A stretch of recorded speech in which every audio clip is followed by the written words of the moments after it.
What up, peeps? So I just wanted to go ahead and give a few comments about Leonard Fournette's two $10 million insurance policies and how ridiculous I think that really is, that a college football player has to rely on insurance policies because they can't go pro until a certain time. If the NCAA is not going to start to pay these guys anything or help them out in that aspect, then personally I think it's time for the NCAA to I think it's time for players to be able to go pro earlier. And I know that does also have part to do with the NFL. There's rules on both sides. But I think ultimately that's really the only way we're going to fix that issue. I mean, unless the NCAA comes out and figures out a way to pay some of them some money or something.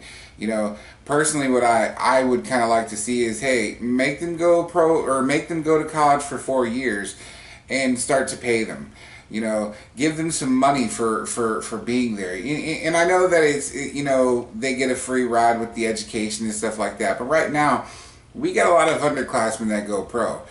Those guys aren't getting a degree. Some of them do, but a lot of them don't.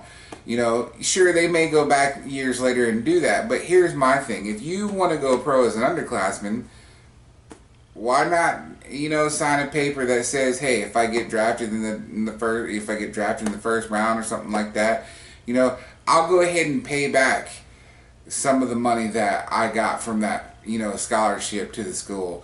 At least give the school something out of that aspect for giving you the platform to get to the NFL.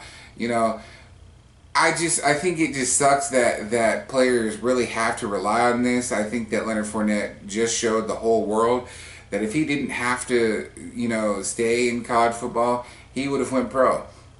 And I believe he would have got drafted in the top 10. It's a shame that it's coming to this. And this right here is absolutely a fucking ridiculous amount of money for insurance policies. I'm used to seeing, the $1 million, the $2 million, so on and so on, which to me wasn't that big of a deal. But see, now when you're starting to push this $10 million mark and you get 2 of them, then to me that's a cause for concern. I hope that the guy stays healthy, and I hope he doesn't get hurt and he doesn't need the insurance policies at all. But I think this should just be a wake-up call to the NCAA that they need to get on the ball. They need to get something going. Personally, in my opinion, I personally wish that they would just go to 6 major conferences, the 5 we have, then one other conference becomes another major conference, and then we eliminate the rest of the team from college football.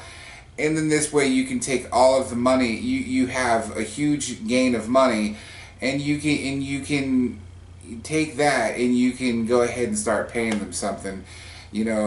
It's just how I feel.